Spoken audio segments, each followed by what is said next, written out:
आपने कल संप्रदायों को पगडंडी की संज्ञा दी और धर्म को राजपथ की, लेकिन प्रायः सभी संप्रदाय राजपथ से गुजरने वाले ज्ञानियों के पीछे निर्मित हुए। फिर उन परम ज्ञानियों ने इसकी चिंता क्यों नहीं की कि उनके पीछे संप्रदाय न बने, और इसके निवारण के लिए आप क्या कर रहे हैं?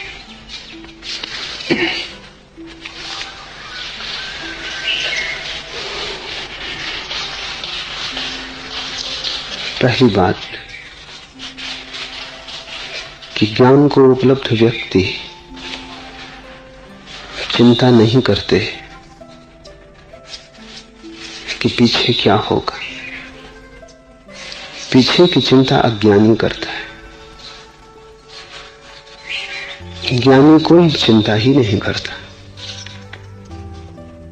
चिंता के विसर्जित हो जाने पर ही तो ज्ञान होता है। ज्ञानी सिर्फ जीता है। जो हो, जो ना हो ना हो। ज्ञानी का जीवन कोई आयोजना नहीं है। ज्ञानी का जीवन एक सहज प्रवाह है। ज्ञानी तो ऐसे हो रहता है जैसे पौधे हैं, वृक्ष, पहाड़ है। न आगा है कुछ, न पीछा है कुछ, न कुछ बुरा है न कुछ भला है। तो ज्ञानी तो परम निर्दोषता में जीता है, इसलिए चिंता कर भी नहीं सकता, और चिंता करे भी तो भी संप्रदाय बनने से रोक नहीं सकता। बिना चिंता किए हुए भी ज्ञानी इस ढंग से जिए हैं कि संप्रदाय न बने, फिर भी संप्रदाय बना है। बुद्ध ऐसे ही जिए, नहीं कि चिंता की, क्योंकि चिंता ज्ञानी कर ही नहीं सकता, पर इस ढंग से जिए कि संप्रदाय निर्मित न हो। कहा कि कोई भगवान नहीं है, और कहा कि मुझे भी भगवान मत कहना। कहा कि पूजा का कोई उपाय नहीं है, मेरी भी पूजा मत करना। कहा कि प्रतिमा से कोई लाभ न होगा, और तुम मेरी प्रतिमा मत बनाना। लेकिन इससे कोई फर्क न पड़ा। इससे लोगों का प्रेम और भी उपजा। इसका उल्टा ही परिणाम हुआ। जितनी प्रतिमा बुद्ध की बनी, उतनी कभी किसी की न बनी थी। और बुद्ध को जितने लोगों ने भगवान कहा, इतना किसी को भी कभी लोगों ने न कहा था। और बुद्ध की शरण जितने लोग गए, किसी की शरण नहीं गए। संप्रदाय बनेगा ही। बनने का कारण ज्ञानी के जीवन और ढंग में नहीं है। बनने का कारण तो पीछे आने वाले अन्य अज्ञानियों के भीतर, उसे रोकने का कोई उपाय नहीं। एक ही उपाय है कि कोई अज्ञानी न हो। वो तो कैसे किया जा सकता है? वो तो अज्ञानी की मर्जी पर निर्भर है कि कब वो ज्ञानी होगा। अज्ञानी तो पीछे आएगा ही, और अज्ञानी पूजा भी करेगा, और अज्ञानी मूर्ति भी बनाएगा। इसलिए दूसरे ज्ञानी हैं जो इसको चुपचाप स्वीकार करके जिए। तो कृष्ण ने नहीं कहा कि मेरी मूर्ति बनाना या मत बनाना। कृष्ण ने नहीं कहा कि मेरी पूजा करना कि नहीं करना। जो करोगे वो तुम करोगे ही। कोई कहे कि करो तो कोई फर्क नहीं पड़ता, कोई कहे कि ना करो तो कोई फर्क नहीं पड़ता। क्योंकि तुम्हारे अज्ञान में जो हो सकता है वही होगा। ज्ञानी के कहने से तुम चलते नहीं हो, चलो तो तुम अज्ञानी न रह जाओ। तुम्हारा भी कोई कसूर नहीं है, तुम जैसे हो वैसे हो। जैसे हम पानी में सीधी लकड़ी को भी डालें तो वो तिरछी होकर दिखाई पड़ने लगती है, क्योंकि पानी का स्वभाव है। पानी में जैसे ही कोई किरण प्रवेश करती है प्रकाश की, वो तिरछी हो जाती। लकड़ी को जब तुम देखते हो पानी में तो वो तिरछी दिखाई पड़ती, क्योंकि प्रकाश की किरण के द्वारा ही देखी जा सकती है। सीधी लकड़ी पानी में तिरछी दिखाई पड़ती है। राजपथ पर चलने वाले ज्ञानियों के पीछे पगडंडियां निर्मित होती हैं, क्योंकि अज्ञानी का मन और अज्ञानी के मन के नियम। और दो ही उपाय हैं ज्ञानियों के लिए, दोनों उपाय किए जा चुके हैं। एक उपाय है बुद्ध का, जो कृष्णमूर्ति कर रहे हैं। मत करो पूजा, मत मानो गुरु, मत कहो भगवान, कोई फर्क नहीं पड़ता। कृष्णमूर्ति को मानने वाले भक्त जो उन्हीं को मानते हैं और किसी को नहीं मानते, और जो उनके शास्त्रों की पूजा करेंगे, जो अभी भी पूजा कर रहे हैं, और जिनके हृदय में संप्रदाय पैदा हो ही चुका है। कृष्णमूर्ति के मरते ही संप्रदाय गठित हो जाएगा। एक उपाय यह है जो बुद्ध कृष्णमूर्ति ने किया। दूसरा उपाय कृष्ण का, महावीर का है, जो मैं कर रहा हूं। वो उपाय यह है कि जब तुम बनाओगे ही संप्रदाय तो बेहतर है कि मैं खुद ही बना दूं। कम से कम तुम जैसा बनाओगे उससे बेहतर मैं बना सकता हूं। और जब ये होने ही वाला हो तो बेहतर है कि इसे मैं अपने रहते ही तैयार कर दूं। तुम जैसा बनाओगे उससे ये बेहतर होगा। कृष्णमूर्ति का संप्रदाय तुम बनाओगे, मेरा संप्रदाय मैं बनाए देता हूं। और तुम पक्का जानना कि कृष्णमूर्ति के पीछे जो संप्रदाय बनेगा वो ज्यादा खतरनाक होगा ही, क्योंकि कृष्णमूर्ति ने बनाने में कोई सहायता न थी। मेरे पीछे जो बनेगा संप्रदाय तो जितना खतरनाक होता है उतना होगा, लेकिन कृष्णमूर्ति वाले संप्रदाय से कम खतरनाक होगा, क्योंकि मैंने तुम्हें साथ दिया, मैंने तुम्हें वस्त्र दिए, नाम दिए, संन्यास दिया, मैंने तुम्हें सब सुविधा दी है संप्रदाय के बना लेने की, क्योंकि मैं जानता हूं जो होने ही वाला है वो होने ही वाला है। अच्छा यही होगा कि मैं साथ दे दूं, थोड़ा सुगढ़ होगा, थोड़ा ज्यादा दूरगामी होगा, राजपथ के थोड़ा करीब होगी पगडंडी। तुम जो बनाओगे वो बहुत दूर निकल जाएगी।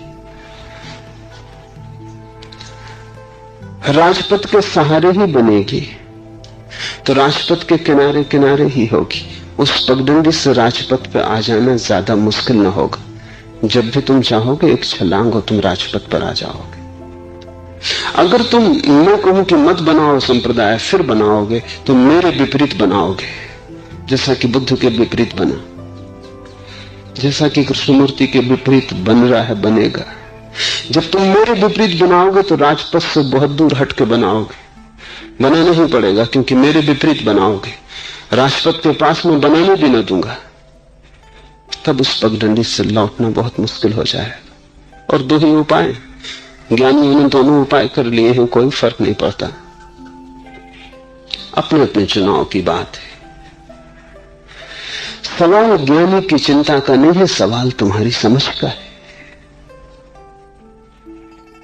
तुम्हारी समझ ही अंततः निर्णायक होगी, क्योंकि ज्ञानी तो जा चुकेगा, सिर्फ उसकी याद रह जाएगी तुम्हारे हृदय में गूंजती। उस याद का तुम क्या करोगे? उससे तुम संप्रदाय बनाओगे या उस याद से तुम धर्म के राजपथ पर प्रवेश करोगे?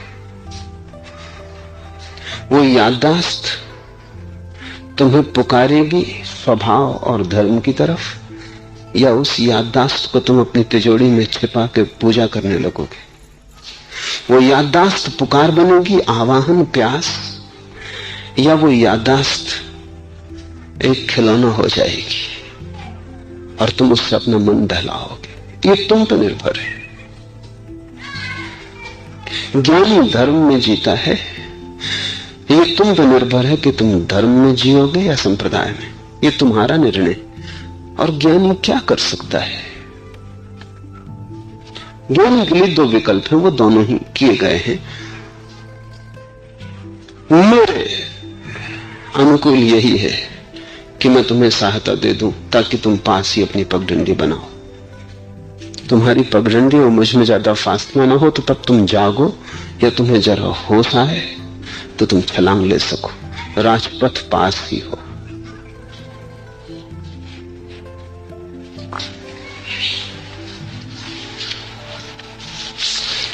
दूसरा प्रश्न है, आप कहते हैं कि आदमी की जरूरतें बहुत थोड़ी हैं, फिर आदमी यदि जरूरत भर ही पैदा करे तो सभ्यता का, समृद्धि का निर्माण असंभव हो जाएगा।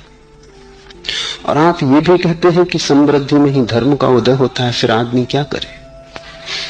निश्चित ही समृद्धि में ही धर्म का उदय होता है, लेकिन जितनी तुम्हारी वासनाएं कम हो उतनी ही जल्दी तुम समृद्ध हो जाते हो। जितनी वासनाएं ज्यादा हो उतनी ही देर लगती है समृद्ध होने में। अगर वासनाएं बहुत हो तो तुम समृद्ध कभी नहीं हो पाते। तो समृद्धि तुम्हारे धन से नहीं आंकी जाएगी, समृद्धि तो तुम्हारे धन और तुम्हारी वासनाओं के बीच का फासला है। जब फासला कम होता है तब तुम समृद्ध हो। अगर फासला बिल्कुल नहीं तो तुम सम्राट हो, शहंशाह हो। अगर फासला बहुत बड़ा है तो तुम दरिद्र हो, भिखारी हो। समझो, अगर तुम्हारी जरूरतें 1 रुपए में पूरी हो जाती और तुम्हारे पास 10 रुपए, दूसरा आदमी है जिसकी जरूरतें गैर जरूरतों से जुड़ी हैं, सार असार से जुड़ा है, उसे 10 अरब रुपए भी मिल जाए तो भी पूरा नहीं हो सकता, और उसके पास 5 अरब रुपए, 5 अरब रुपए हैं, 10 अरब में भी वासनाएं पूरी ना हो, इतनी वासनाएं। तुम्हारे पास 10 रुपए हैं, 1 रुपए में पूरी हो जाए इतनी जरूरतें, दोनों में कौन समृद्ध है? वो आदमी जिसके पास 10 रुपए है, उस आदमी से ज्यादा समृद्ध है जिसके पास 5 अरब रुपए, क्योंकि 5 अरब वाले के पास आधे हैं उसकी जरूरतों से और इस आदमी के पास 10 गुने हैं उसकी जरूरतों से। समृद्ध कौन है? और निश्चित ही मैं फिर कहता हूं, बार बार कहता हूं कि समृद्ध ही धर्म में प्रवेश करेगा। लेकिन तुम समृद्धि का ये मतलब मत समझ लेना कि जब तुम सिकंदर हो जाओगे तब तुम धर्म में प्रवेश करोगे, तो तुम कभी प्रवेश करोगे ही नहीं। समृद्धि का अर्थ है कि तुम्हारी जरूरतें इतनी कम हो कि तुम जब भी जैसे भी हो वहीं पाओ कि समृद्ध हो।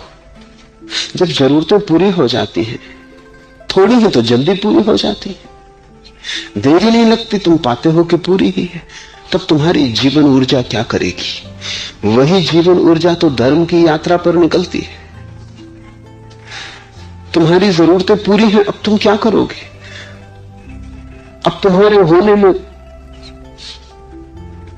क्या होगा? तुम्हारा होना किस दिशा में बहेगा? संसार की जरूरतें तुम्हारी पूरी हो गई, इतनी थोड़ी थी कि पूरी हो गई।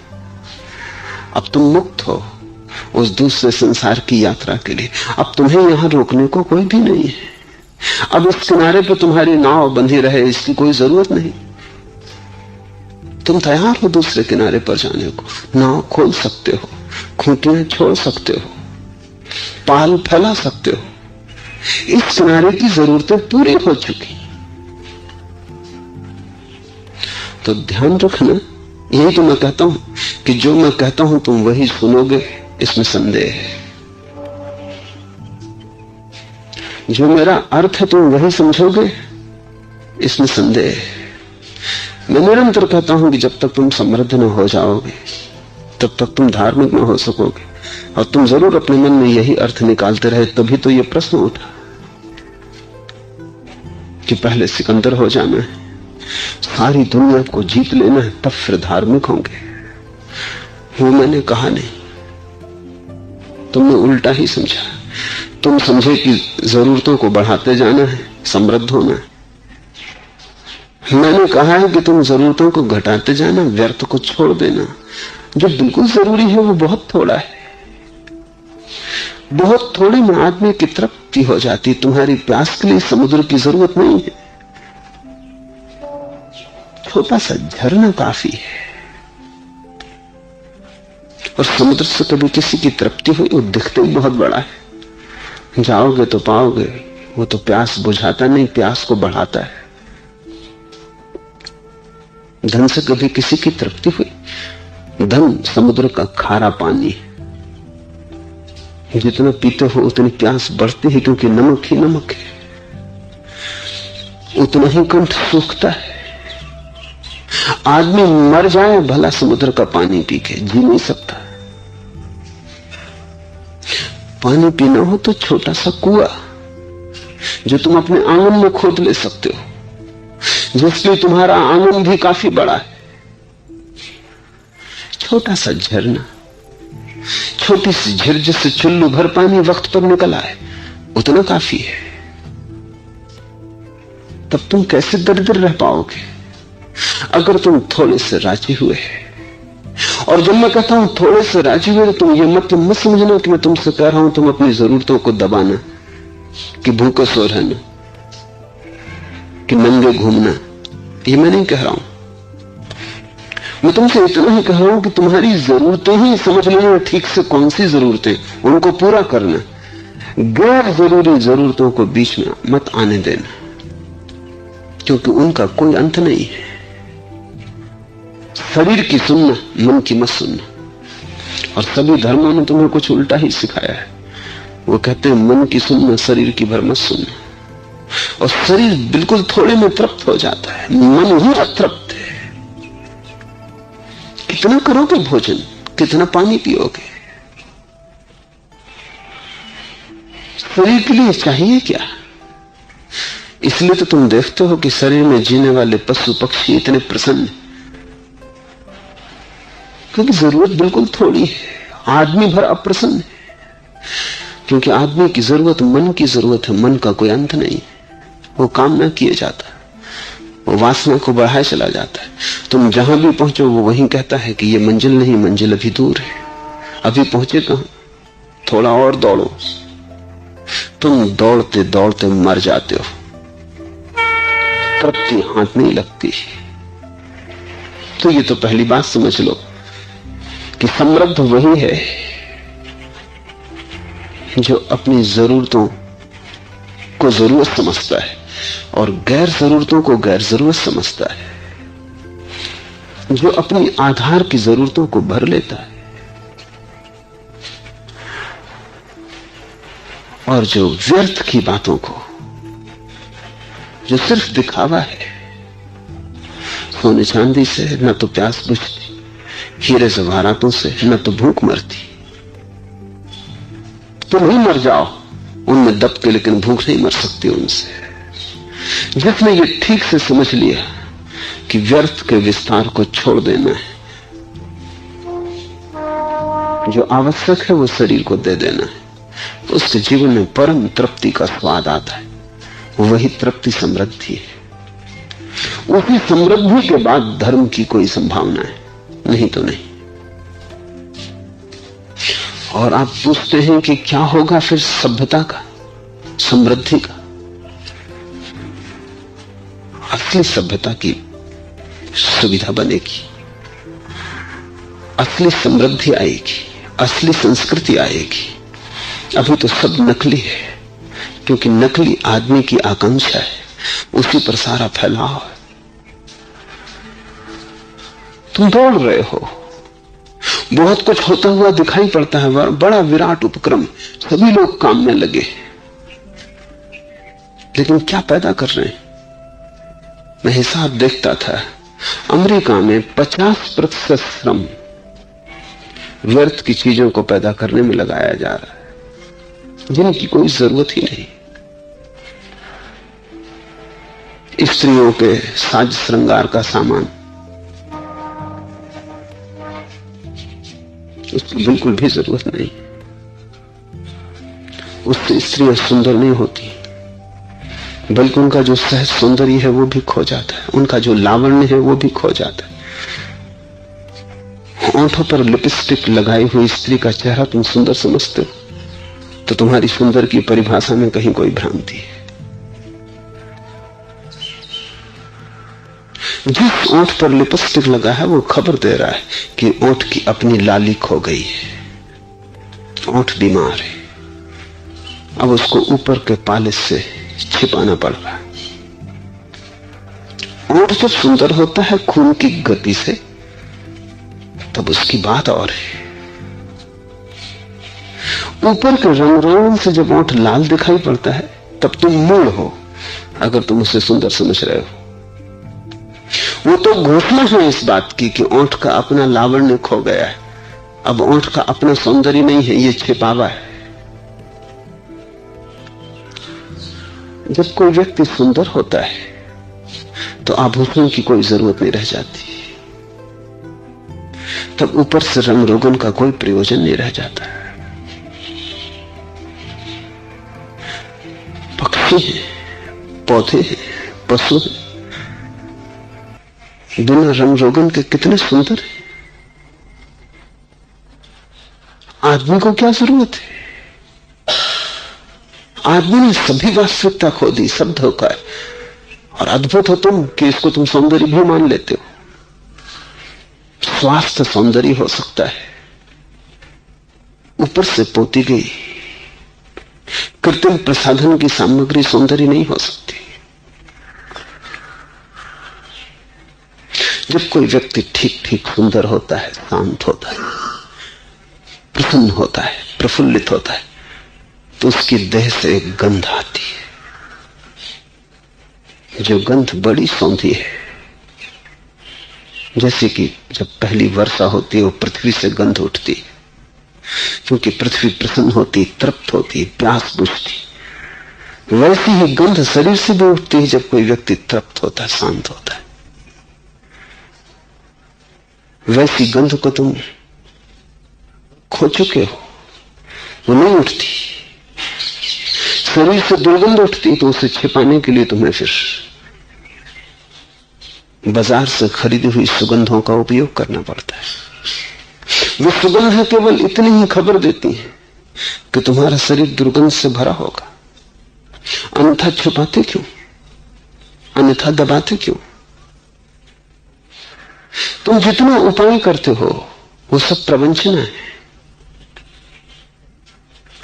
और ये सारा दौड़ धूप जो इतना दिखाई पड़ती है सारे संसार में चलती हुई, बड़ा काम हो रहा है, बड़ी समृद्धि हो रही, बड़ा विकास हो रहा है, कुछ भी नहीं हो रहा।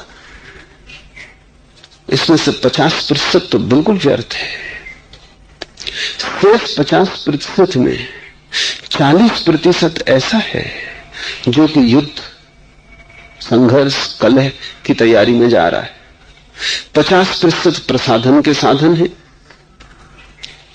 कि खो गया सौंदर्य कैसे बचाया जाए, या कैसे दिखाया जाए कि नहीं खो गया है, कैसे आदमी को अभिनेता बनाया जाए। धोखा, प्रवंचना।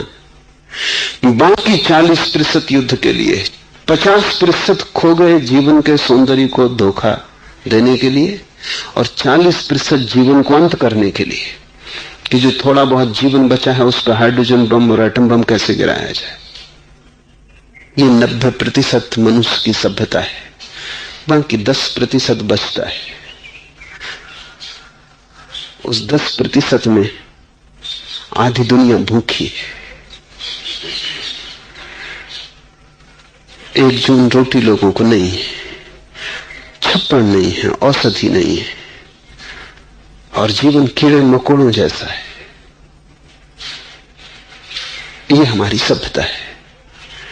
अगर हम जीवन की जरूरतों को ही पूरा करने में लगे जैसा लाओस से चाहता है, जैसे मैं चाहूंगा, तो न तो झूठे सौंदर्य के प्रसाधन, झूठी प्रतिष्ठा के उपाय, झूठी महत्वाकांक्षा की तृप्ति में 50% श्रम का अंत होगा, और उसी प्रतिस्पर्धा और प्रतियोगिता से पैदा होता है युद्ध, जिसमें 40% शक्ति व्यय हो रही है। अगर ये पूरी 90% शक्ति जीवन की जरूरतों को पूरा करने में लगाई जाए तो जरूरतें पूरी हो जाएंगी और इतनी विराट ऊर्जा बचेगी मनुष्य के पास कि उसी विराट ऊर्जा से संस्कृति का निर्माण होगा। लेकिन वो संस्कृति बड़ी भिन्न होगी। वो ऊर्जा प्रार्थना में लगेगी, वो ऊर्जा ध्यान में लगेगी, वो ऊर्जा संगीत बनेगी, वो ऊर्जा सृजनात्मक गतिविधियों में लीन होगी।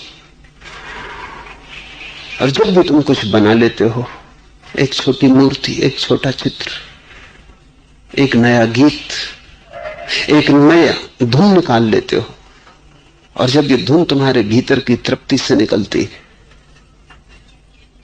तब संस्कृति का जन्म होता है। संस्कृति है साहित्य, संस्कृति है कला, संस्कृति है सत्य की खोज, संस्कृति है एक प्रेम के समाज का निर्माण, एक शांत, आनंदित, प्रफुल्लित, समाधि की ओर उत्सुक समाज का जन्म। लेकिन ऊर्जा हो तभी, अभी तो ऊर्जा बसती नहीं। अभी तो तुम व्यर्थ के गोरख धंधे में समय व्यतीत कर देते हो, थके हारे रात तुम लौटते हो, किसी तरह सो भी नहीं पाते रात भर, क्योंकि दिन में जो तुमने चिंताएं समाई हैं, इकट्ठी की हैं, वो रात भर तुम्हारा पीछा करती है। तो रात बन जाती है दुख सुख, दिन है एक व्यर्थ की दौड़ धूप। ऐसे ही तुम चुक जाते हो, एक दिन पाते हो जीवन समाप्त हो गया, मौत द्वार पर खड़ी। इसे तुम संस्कृति कहते हो, इसे तुम सभ्यता कहते हो। न तो ये सभ्यता है, न ये संस्कृति है, क्योंकि न तो इसमें प्रेम है, न इसमें प्रार्थना है, न इसमें पूजा अर्चना है, न इसमें समाधि का सौरव है, न इसमें ध्यान की गरिमा है, इसमें भीतर की कुलीनता नहीं। इसमें सब बाहर का दिखावा है, दरबार का चाक चिक्के है। खेत खलिहान सूखे पड़े और दरबार में बड़ी रोशनी, लोग तलवारें लिए खड़े, चोगे पहने हैं कीमती, सम्राट हीरे जवाहरातों से जड़े सिंहासन पर बैठा है। वे ज्यादा खा पी के आघा गए और रुगड़े, और इधर खेत खलिहान खाली पड़े और आदमी की बुनियादी जरूरतें पूरी नहीं हो रही। कुछ हैं जो ज्यादा खा के बीमार है, कुछ हैं जो भूख की वजह से बीमार है। सारी दुनिया बीमार है। कुछ इसलिए बीमार है कि जीवन को संभालने के उपाय नहीं, कुछ इसलिए बीमार है कि उनके पास इतना ज्यादा है कि वो जानते नहीं करें क्या, वो ज्यादा से दबे जा रहे हैं। इसे तुम सभ्यता कहते हो। इससे ज्यादा और बर्बरता क्या होगी? ये एक असभ्य स्थिति है, और इसमें कैसे संस्कृति का जन्म होगा? इससे जो भी निर्मित होता है उसमें भी बर्बरता होती है। फर्क तुम देखोगे, पुराना संगीत है, पूर्व का या पश्चिम का, बीथोवन है या मोजार्ट है, तो उस संगीत की बात ही और है। उस संगीत में एक शांति है, तुम सुनोगे तो शांत हो जाओगे, तुम सुनोगे तो तृप्त हो जाओगे। फिर आज का नया संगीत है, नए युवक युवतियां जो संगीत पश्चिम में पैदा कर रहे हैं, जो संगीत एक उपद्रव और एक अराजकता जैसा मालूम होता है, जिसे सुन के तुम्हारे भीतर भी अराजकता पैदा होती, तुम भी हिंसात्मक हो उठते हो या कामातुर हो उठते हो। पुराने चित्र अजंता है, एलोरा है, ताजमहल है, किसी एक और ढंग की चित्त दशा से पैदा हुए। ताजमहल को तुम अगर अशांत होकर भी देखते रहो थोड़ी देर, तो तुम पाओगे भीतर सब शांत होने लगा। फिर आधुनिक चित्रकला है, पिकासो है, चित्र को अगर तुम थोड़ी देर देखो तो तुम्हें लगेगा कि तुम भीतर पागल हुए जा रहे हो। चित्र को ज्यादा देर देखा नहीं जा सकता। आंख गड़ा के देखोगे मुश्किल में पड़ोगे, क्योंकि चित्र में सिर्फ बेचैनी है, विक्षिप्तता है, तनाव है, अशांति है, संताप है। जब सभ्यता रुग्ण होती है तो संस्कृति भी रुग्ण हो जाती है, क्योंकि संस्कृति तो सौरभ है। जब फूल बीमार होता है तो उसकी सुगंध में सुगंध नहीं होती, दुर्गंध हो जाती। सभ्यता फूल है, संस्कृति उसकी सुवास है। लेकिन जब फूल ही सड़ा हो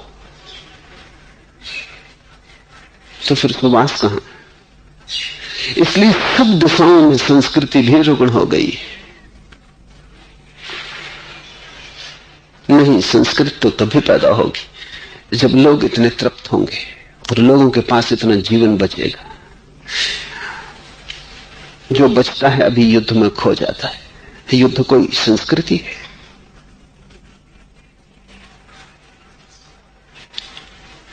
युद्ध तो एक भयानक रोग है और खबर देता है कि हमारे भीतर कितने नासूर होंगे। रोग तो कैंसर है समाज के भीतर लगा हुआ, लेकिन रोग को हम पहले पालते पोसते। अगर तुम दुनिया भर की सरकारों के बजट देखो तो 50 से 60% उनका बजट युद्ध की तैयारी में जा रहा है। ये बड़ी हैरानी की बात है। ये सरकारें जीवन को संभालने को हैं या मौत लाने को? उनका प्रयोजन क्या है? ये 60% मुल्क की धन संपदा को युद्ध में लगा रहे हैं। जीवन के लिए तो कुछ बचता ही नहीं। जैसे मरने का आयोजन करने के लिए हमने इन सरकारों को बनाया हो। ये किस भांत का जीवन है जहां मरने की तैयारी इतनी प्रगाढ़ता से चलती, मारने और मरने के सिवाय कोई दूसरी महत्वपूर्ण बात नहीं दिखाई पड़ती। अगर लाओसे की हम सुने, संतों को हम समझे, तो एक दूसरे ही तरह की जीवन व्यवस्था पैदा होगी। वो जीवन व्यवस्था का मूल आधार यह होगा कि तुम्हारी जरूरतें जरूर पूरी होनी चाहिए, लेकिन जरूरतें तो बहुत कम में पूरी हो जाती। असली काम गैर जरूरतों को छांटना है, जरूरतों से अलग करना है।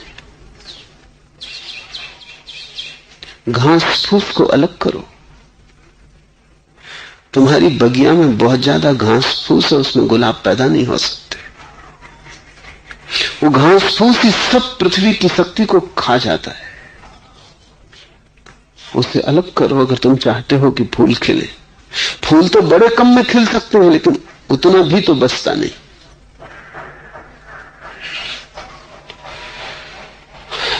समृद्ध है वह व्यक्ति जिसकी जरूरतें इतनी कम है कि अल्प में पूरी हो जाती, और जिसका पूरा जीवन शेष रह जाता, पूरी ऊर्जा बच जाती। उस ऊर्जा को वो सृजन में, संगीत में, समाधि में संलग्न कर सकता है। वही ऊर्जा उसे परमात्मा तक ले जाएगी। समृद्ध ही धार्मिक हो सकता है, लेकिन समृद्धि का तुम ठीक से अर्थ समझ लेना।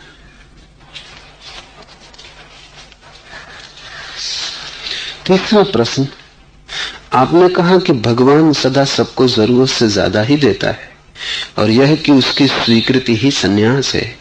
तब प्रश्न उठता है कि वही भगवान हमारे भीतर इच्छाओं और वासनाओं का एक समुद्र ही क्यों भर देता है, जिसके चलते कि जीवन सब गुड़ गोबर हो जाता है।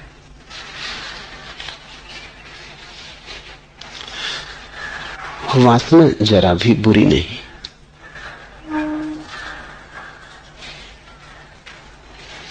वासना से कुछ भी नहीं बिगड़ रहा है। वासना तो तुम्हारे जीवन को प्रौढ़ता देने की एक विधि है। वो तो विद्यापीठ है जहां तुम सीखते हो, जहां तुम बढ़ते हो, जहां तुम्हारी चेतना सुदृढ़ होती है, सुकेंद्रित होती है, क्रिस्टलाइज होती है। बिना वासना के तो तुम अबोध रह जाओगे। वासना से गुजर के ही तुम बोध को उपलब्ध होगे। वासना तो ऐसे है जैसे आग है, और सोना आंख से गुजरे तो ही निखरता है और शुद्ध होता है। वासना को तुम बुरा मत समझना। वासना को बुरा समझा तो तुम अड़चन में पड़ जाओगे। वासना को जीना, समझपूर्वक जीना, वासना से गुजरना, क्योंकि परमात्मा की यही मर्जी है कि तुम वहां से गुजरो। तुम आग को देख के भागवत खड़े होना, जैसा कि बहुत लोग भाग खड़े होते। दो तरह के लोग हैं साधारणता, और परमात्मा की मर्जी है कि तुम तीसरे तरह के व्यक्ति बनो। एक जो आग को ही जीवन समझ लेता है, जैसे सोना आग में ही पड़ा रहे। सोने को डालना जरूरी है, निकालना भी जरूरी है। डालना आधा हिस्सा है, और जब कचरा जल जाए सोने का तो उसे खींच लेना जरूरी है। तो एक तो ऐसा व्यक्ति है जो कि समझता है आग ही जीवन है, उसने डाल दिया सोने को, फिर निकालने की बात ही भूल जाता है। उसका सोना जलेगा, शुद्ध भी होगा और फिर अशुद्ध हो जाएगा, क्योंकि राख मिल जाएगी। अब कूड़ा करकट फिर वापस मिल जाएगा। शुद्ध होने के बाद एक क्षण भी वासना के भीतर रहना, फिर अशुद्ध हो जाना है।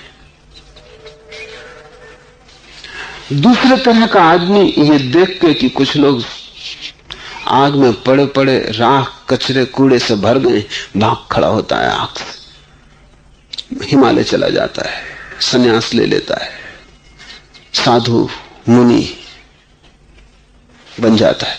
वो भाग खड़ा हुआ, आग से डर गया, ये भी कचरे से भरा रह जाएगा, क्योंकि आग कचरा जलाने को थी और ये कभी प्रौढ़ ना हो पाएगा। जो लोग भाग गए हैं जीवन से, अगर तुम उन्हें ठीक से निरीक्षण करोगे तो तुम पाओगे उनमें कुछ कमी रह जाती। तुम अपने साधु सन्यासियों को जो कि वस्तुतः भाग गए, हमेशा पाओगे उनमें थोड़ा सा बचकानापन रह जाता। जीवन उन्हें तपा नहीं पाया। वो बड़ी छोटी स्थिति में रह जाते। एक जैन मुनि मेरे पास मेहमान थे। जब मुझसे निकटता उनकी बढ़ गई और आत्मीय हुए तो उन्होंने कहा कि एक दफा मुझे सिनेमा देखना, क्योंकि मैं 9 साल का था तब सन्यासी हो गया। मेरे पिता जैन सन्यासी थे, मां मेरी मर गई थी, पिता ने सन्यास लिया, मेरे लिए कोई उपाय न था, तो पिता ने मुझे भी दीक्षा दिलवा दी। 9 साल का बच्चा जब सन्यासी हो जाए, और जैन सन्यासी, क्योंकि जैन सन्यास का मतलब है कि जीवन से बड़ी गाढ़ी खाई खोद ली, दीवार खड़ी कर ली। हिंदू सन्यासी को तो थोड़े उपाय भी हैं कि कहीं की जाके सिनेमा देख ले। हिंदू सन्यासी को कोई उपाय नहीं, क्योंकि समाज 24 घंटे पीछे रहता और जांच रखता कहां जाते, कहां उठते, क्या करते, कैसे बैठते, कब सोते। तो 9 साल का बच्चा है, उसके मन में 9 साल की अवस्था अटकी रह गई। तो वो मुझसे बोले कि मुझे बड़ी जिज्ञासा होती कि क्या होता होगा अंदर। बाहर से मैं निकलता हूं, भीड़ लगी देखता हूं कि वहां भीड़ लगी है, क्यों लगा है, जरूर अंदर कुछ, पर अंदर क्या हो रहा है ये मुझे पता नहीं। अभी एक छोटे बच्चे की दशा, इसमें कुछ भी बुरा नहीं है। लेकिन ये आदमी अगर अपने भक्तों से कहेगा कि मुझे सिनेमा देखना है, तो वो कहेंगे तुम क्या कह रहे, जैन मुनि होकर और सिनेमा। तो मैंने कहा कि ठीक, मैं तुम्हें सिनेमा भिजवा देता हूं, इसमें कोई हर्जा नहीं, एक दफा देख के झंझट खत्म करो। एक मित्र को मैंने कहा कि नहीं ले जाओ, मित्र भी जैन थे, उन्होंने कहा आप भी क्या कहते, हमको भी फंसाएंगे इनके साथ। पर वो समझदार थे, कहा कि मैं समझता हूं बात, अगर उनकी ऐसी जिज्ञासा है तो देखने में कुछ हर्जा नहीं, एक बार देख के छुटकारा हो जाए। तो उन्होंने कहा कि मैं ले जा सकता हूं, लेकिन कंटोनमेंट एरिया में ले जाऊंगा, क्योंकि वहां मुझे कोई जानता मानता नहीं। पर वहां अंग्रेजी फिल्म चलती है, जैन मुनि अंग्रेजी भी नहीं जानता। तो वो जैन मुनि ने कहा कि कोई हर्जा नहीं, कम से कम देख तो लेंगे, अंग्रेजी हो कि हिंदी हो इससे कोई बड़ा सवाल नहीं है, देख तो लेंगे। वो उन्हें छिपा के किसी तरह सिनेमा दिखा लाए। जैन मुनि लौट के मुझसे बोले कि मेरा मन ऐसा हल्का हो गया है जैसे कि भार उतर गया है कि कुछ भी नहीं। पर लोगों की कतार लगी, बाहर ही देखता था, भीतर क्या हो रहा होगा, जरूर कुछ महत्वपूर्ण हो रहा होगा, रसपूर्ण हो रहा होगा। इतने लोग क्यों दीवाने, ये मैं किसी से कह भी नहीं सकता था। जब सिनेमा के संबंध में ऐसी हालत होगी तो तुम सोच सकते हो और संबंधों में कैसी हालत होगी। 9 साल का बच्चा अगर दीवान सन्यासी हो गया हो, संसार छोड़ के हट गया हो, तो जरूर सोचता होगा कि क्यों हर आदमी स्त्री के प्रेम में पड़ता है, क्या होता होगा। और उसके भीतर भी काम वासना की ऊर्जा है जो उसकी छाती में धक्के मारती रहेगी, क्योंकि उसका शरीर भी वैसे ही निर्मित हुआ है जैसा और सब शरीर है। उसके शरीर में भी वैसे ही काम ऊर्जा बनती है रोज जैसे सबके शरीरों में बनती है। वो विक्षिप्त होगा, वो भीतर ही भीतर परेशान होगा, लेकिन वो किसी से कह भी नहीं सकता। और जितना परेशान होगा उतना ही सुबह अपने प्रवचन में मंदिर में ब्रह्मचर्य का समर्थन करेगा। ये विशेष सर्किल है, ये उसमें दुष्ट चक्र है। उतना ही काम वासना की निंदा करेगा, क्योंकि उसको लगेगा ये काम वासना मुझे डमाडोल कर रही, डिगा रही। जब मैं संभोग से समाधि पर बोला तो सारे मुल्क में भगोड़ों ने उसका विरोध किया। जैन मुनि उसमें सबसे ज्यादा आगे थे कि ये मैं क्या कह रहा हूं कि संभोग से समाधि। लेकिन ऐसा एक जैन मुनि नहीं है जिसने वो किताब चोरी से न पढ़ी हो, और वो किताब सबसे ज्यादा बिकी। उसके बहुत संस्करण हुए, और जो थोड़े ईमानदार थे उन्होंने मुझे पत्र भी लिखे, जैन मुनियों ने भी पत्र लिखे कि आप किसी को कहना मत, लेकिन इससे हमारे मन को बड़ा साफ रास्ता हुआ, हम हल्के हुए, मगर किसी को कहना मत। दस्तखत भी नहीं किए, क्योंकि कहीं किसी को पकड़ में आ जाए पत्र। जो आदमी भाग जाएगा आग में उतरने से वो भी वंचित रह जाएगा, जो आग में ही पड़ा रहेगा वो भी वंचित रह गया। आग में जाना जरूरी है और निकलना जरूरी है, तब तुम आग का पूरा लाभ ले पाओगे। वासनाएं अग्नि की तरह हैं, वे तुम्हें निखारने के लिए, उनसे गुजर के तुम कुंदन बनोगे, स्वच्छ होगा तुम्हारा स्वर्ण, तुम शुद्ध होगे। कोई वासना बुरी नहीं है। भागे तो मुश्किल में पड़ोगे, अटक गए तो मुश्किल में पड़ोगे, बिना अटके गए और निकल आए, वही तो कला है। काजल की कोठरी में जाना जरूरी है, लेकिन काजल की कोठरी में रह जाना आवश्यक नहीं। और काजल की कोठी से अगर तुम अपने को बचा के निकल आए, बिना कालक लगाए निकल आए, अगर तुम कह सके कबीर की भांत की ज्यों कि त्यों धर दीनी चदरिया, खूब जतन से ओढ़ी। कबीर तो ग्रस्त है, पत्नी है, बच्चा है, फिर भी कह रहे हैं खूब जतन से ओढ़ी। क्या मतलब है? कबीर कोई भगोड़े नहीं है। भगोड़ा तो चादर छोड़ के ही भाग गया, उसने तो ओढ़ी ही नहीं।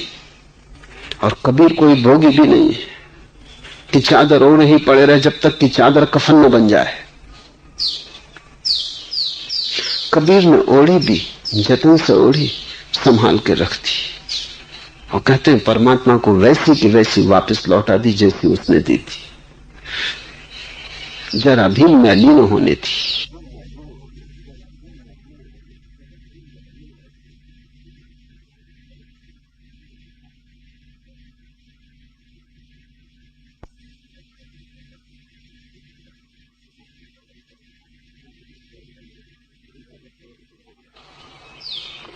तुम्हारी देह तुम्हारी चादर है, उसे जतन से ओढ़ना।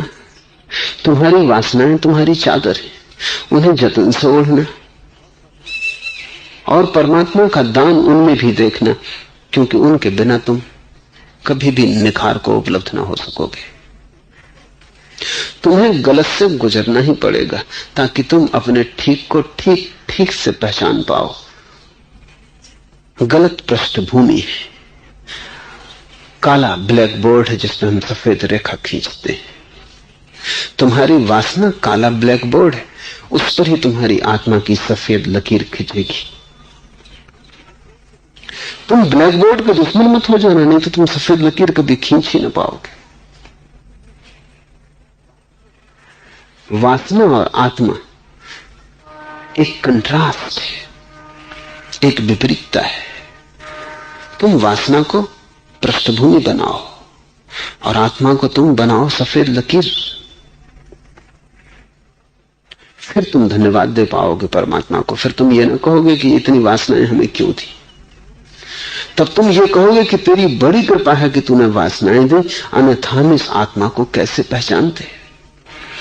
तूने ये जो काली रात दे दी, बड़ी तेरी कृपा है, क्योंकि बिना काली रात के ये आत्मा के तारे कैसे चमकते, हम इनको कैसे पहचानते। दिन में तो इनका पता ही नहीं चलता। अगर परमात्मा तुम्हें शुद्ध ही बना दे तो तुम्हें शुद्धि का कोई अनुभव ना होगा। शुद्धि होगी लेकिन तुम अनुभव से वंचित रह जाओगे। इसलिए परमात्मा तुम्हें शुद्ध भी बनाता है और तुम्हें अशुद्धि का अवसर भी देता है। उस अवसर से अगर तुम संभल के गुजरे, संभल के गुजरना ही संतत्व है। संभल के गुजरना संन्यास है, भाग जाना संन्यास नहीं, भोग संन्यास नहीं। संभल के गुजरना संन्यास है, भोग में योग को साध लेना संन्यास है, संसार में वीतरागता को बना लेना संन्यास है। ऐसे रहो संसार में कि संसार तुम्हारे भीतर न रहे। बस फिर तुम संभाल के जतन से ओढ़ लोगे चादर को, लौटा दोगे धन्यवाद सहित। और अगर तुम जीवन को लौटाते वक्त परमात्मा को धन्यवाद न दे सके तो फिर आना पड़ेगा, क्योंकि तुम प्रौढ़ ना हो पाए, तुम अध कच्चे रहे और अध कच्चा स्वीकार नहीं किया जा सकता। तुम पक जाओ तभी तुम स्वीकार होगे। तुम्हारा नैवेद्य तभी परमात्मा के चरणों में स्वीकार होगा, तभी तुम उसके हृदय के हिस्से बन सकोगे। जब तुम धन्यवाद देकर विदा होगे, जब तुम मरते क्षण कह सकोगे तेरी बड़ी अनुकंपा, कितनी शुद्धि की इतनी बड़ी संभावना दी और अशुद्धि का इतना बड़ा अवसर दिया।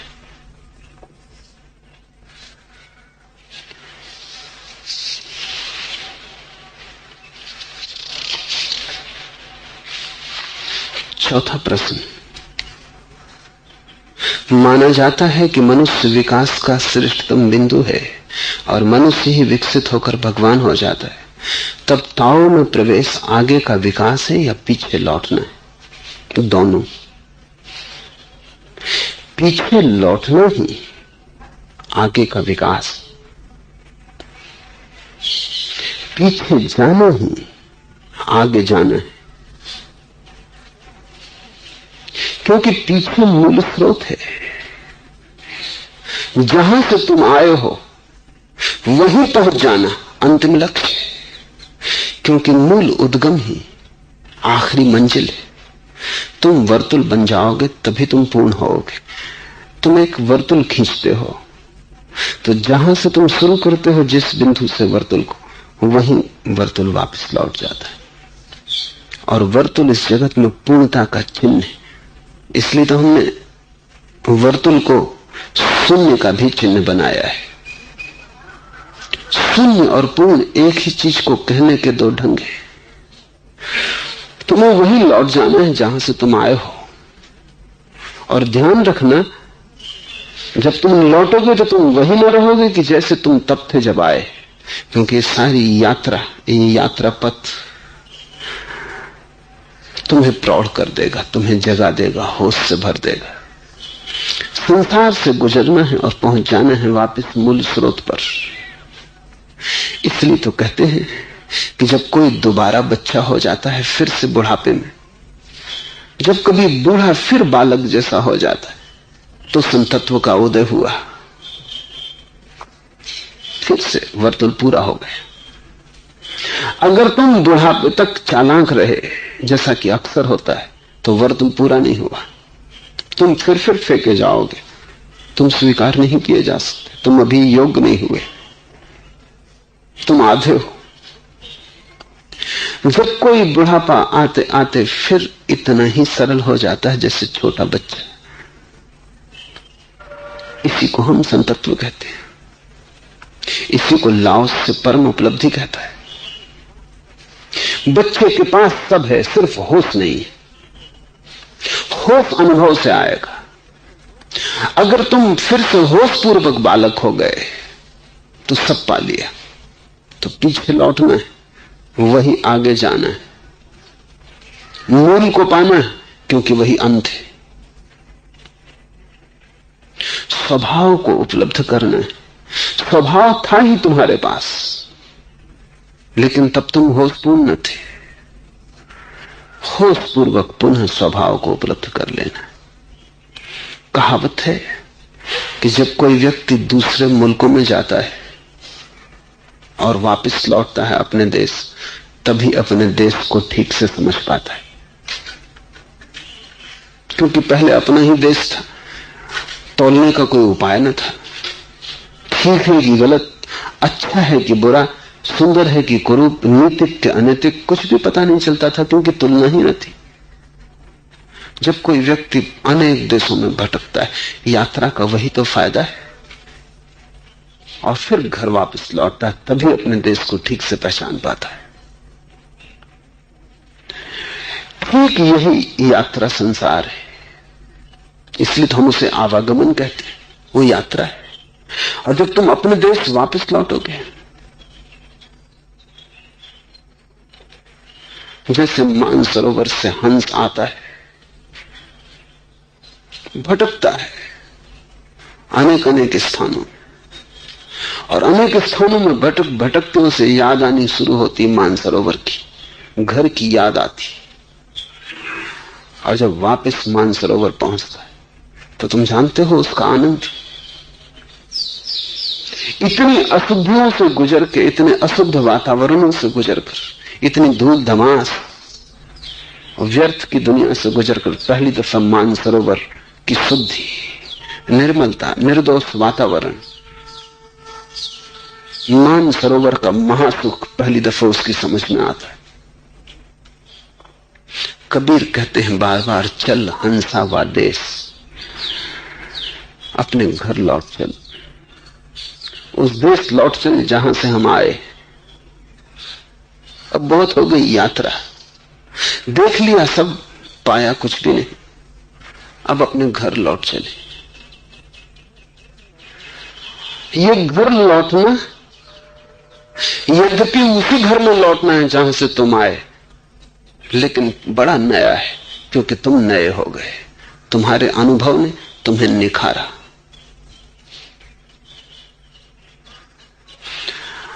पीछे लौटना ही आगे जाना है, और आगे जाने का एक ही उपाय है कि तुम पीछे लौटो। स्वभाव में पहुंच जाना है, मनुष्य का चरम उत्कर्ष है, वही परमात्मा हो जाना है।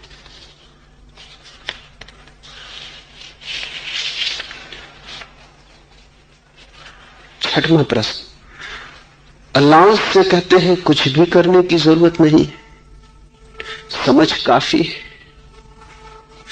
समझाएं कि समझना होना कब और कैसे बन पाता है, कब और कैसे का सवाल ही नहीं, समझना होना है।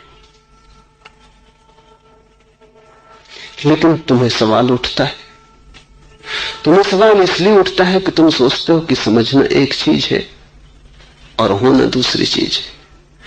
तुम सोचते हो समझना शुरुआत है, यात्रा का प्रारंभ है, और होना अंत है।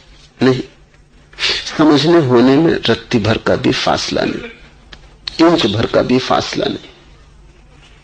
हां, तुम्हें ऐसा अनुभव में आता है कि समझ लेते हो तुम कई चीजें, फिर भी हो तो नहीं पाते, तो उसका एक ही अर्थ हुआ कि तुम समझ ही न पाए। बौद्धिक समझ को समझ नहीं कहा जाता है। मैं कुछ बोल रहा हूं, तुम समझ रहे हो, क्योंकि तुम भाषा समझते हो।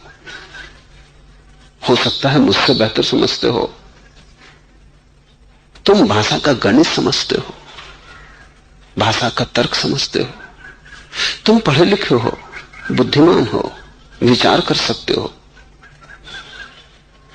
सब तुम्हें समझ में आ जाता है। मैं कोई कठिन बातें तो नहीं बोल रहा हूं, कोई पहेलियां तो नहीं बूझ रहा हूं, सीधी सीधी बात है, बिल्कुल समझ में आ जाती। तब सवाल उठता है अब करें कैसे। जैसे ही सवाल उठता है करें कैसे, खबर आ जाती है कि तुम समझे नहीं। बुद्धि से समझे, विचार से समझे, लेकिन आत्मसात न हुआ, तुम्हारे हृदय तक न पहुंचा, खोपड़ी में अटक गया। वहां कोई समझ नहीं है, वहां समझ का धोखा है, हृदय में उतर जाए। ऐसा समझो कि घर में आग लग गई और मैं तुमसे कहा कि घर में आग लगी, क्या तुम मुझसे कहोगे कि समझ गए? अब बाहर कैसे निकले? समझ गए, ये तो शुरुआत हुआ, अब धीरे धीरे कोशिश करेंगे बाहर निकलने की। तो बाहर निकलने का उपाय बताइए। क्या तुम ऐसा कहोगे? जैसे ही तुम समझे कि घर में आग लगी, तुम मुझे तो पीछे ही छोड़ दोगे, तुम छलांग लगा के पहले बाहर निकल जाओ। घर में आग लगी हो तो जैसी समझ आती है वो समझ बुद्धि की नहीं है, तुम्हारे तन प्राण से, तुम्हारे रोए रोए से, तुम्हारी श्वास श्वास से समझ उठती, तुम्हारे पूरे अस्तित्व से समझ आती। तुम अपनी समग्रता में समझते हो, खोपड़ी का सवाल नहीं। खोपड़ी को मौका भी नहीं दिया जा सकता सोचने का, क्योंकि समय है नहीं, और खोपड़ी बड़ा समय लेती है। तो जहां भी कहीं तत्क्षण कुछ करना हो, वहां तुम बुद्धि को सोचने का मौका ही नहीं देते, वहां तुम बुद्धि को हटा देते हो और कुछ कर गुजरते हो, खिड़की से कूद के बाहर हो जाते। सांप रास्ते पर आ गया हो, दिखाई पड़ते ही तुम छलांग लगा लेते हो। इतना भी शब्द भीतर नहीं बनता कि सांप आ रहा है, कि सांप खतरनाक है, कि अनुभव कहता है सांप से उछल के बच जाना चाहिए। इतना भी तर्क नहीं चलता, इतना भी विचार नहीं चलता, विचार को मौका ही नहीं मिलता।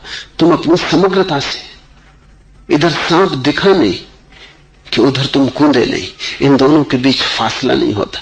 हाँ, कूदने के बाद फिर तुम बैठ के वृक्ष के नीचे आराम से सोच सकते हो, सांप के संबंध में दर्शन शास्त्र खड़ा कर सकते हो। लेकिन जब सांप सामने था तब तुम छलांग लगा के कूद गए। न तुमने गुरु से पूछा, गुरु को इतना आसानी से मिलेगा भी नहीं वहां। न तुम शास्त्र को अध्ययन करने गए, क्योंकि कहां अध्ययन करने जाओगे, सांप सामने खड़ा है। न तुमने अपनी स्मृति से पूछा, क्योंकि हो सकता है पहले कभी सांप का मुकाबला ही ना हुआ हो, तो स्मृति क्या कहेगी कि क्या करो। नहीं, अब तुमने किसी से न पूछा, अब तो तुम्हारी समग्रता ने एक कृत्य किया। समझ समग्रता का कृत्य है। जब मैं कहता हूं तुम्हारे जीवन में आग लगी, तो तुम बुद्धि से समझते हो। जब मैं कहता हूं तुम्हारे घर में आग लगी, तब तुम समग्रता से समझते हो। जब मैं कहता हूं ये जीवन सांप जैसा है, इससे बचो, तब तुम बुद्धि से समझते हो। लेकिन जब सांप रास्ते पे मिल जाता है, तब जिस दिन तुम इस तरह समझोगे धर्म को भी, उसी दिन तुमने समझा। फिर तुम्हारी समझ और करने में फर्क ना होगा। समझ ही करना है, समझ मुक्ति है। अगर तुमने समझ लिया कि क्रोध जहर है, तो क्या तुम मुझसे पूछोगे कि अब क्रोध को कैसे रोके? अगर पूछते हो तो साफ है, अभी भी समझे नहीं, अभी भी लगाव बना है, अभी भी तुम सोचते हो कि हाँ कहते हैं लोग कि जहर है, लेकिन ये तुम्हारा अनुभव नहीं बना है, और अभी भी तुम्हें रस है उसमें। और क्रोध में अभी भी तुमने कुछ नियोजित किया हुआ है, अभी भी तुम्हारा इन्वेस्टमेंट है। अभी भी तुम मानते हो कि किन्हीं किन्हीं समय में क्रोध करने की जरूरत है। अब बच्चा कुछ गलती कर रहा हो, क्रोध कैसे न करे?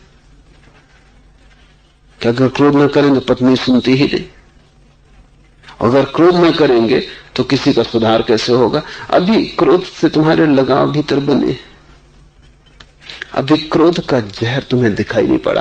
क्योंकि अगर जहर दिखाई पड़ जाए तो तुम ये ना कहोगे कि जहर तो है माना, लेकिन बच्चे को सुधारने के लिए थोड़ा पिलाना पड़ेगा। जहर को पिलाता सुधारने के लिए, और जहर से कभी किसी ने किसी को सुधारा? क्रोध से कभी कोई बच्चा सुधरा है? तुम्हें पता है? बिगड़ सकता है। क्रोध से कभी कोई बच्चा नहीं सुधरा।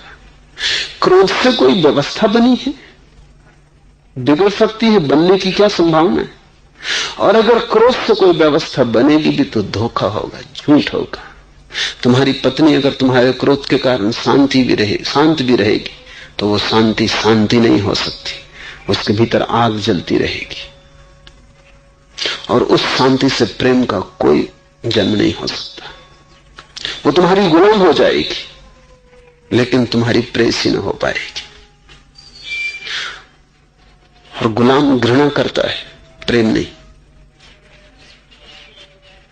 अगर तुमने किसी तरह जबरदस्ती क्रोध के आधार पर कुछ कर भी लिया तो ये बहुत ही अस्थाई है, और इसके भीतर इसका विरोध मौजूद है जो इसे तोड़ देगा। तुमने एक ऐसा भवन बनाया जिसकी कोई बुनियाद नहीं, जो रेत पर खड़ा है और किसी भी दिन गिरेगा। इससे तो बेहतर था तुम खुले आकाश के नीचे सो जाते, कम से कम खतरा तो न था। ये महल खतरनाक है, ये गिरेगा और इसके गिरने में तुम मिटोगे। क्रोध को पूरा देखो, तब क्रोध को देखने से तुम्हें एक समझ आएगी। काम वासना को पूरा देखो, जानो पहचानो, जल्दी कुछ नहीं है।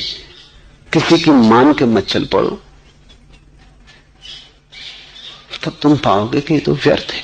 ये इतनी व्यर्थ है कि इसकी व्यर्थता ही काफी है इससे मुक्ति के लिए।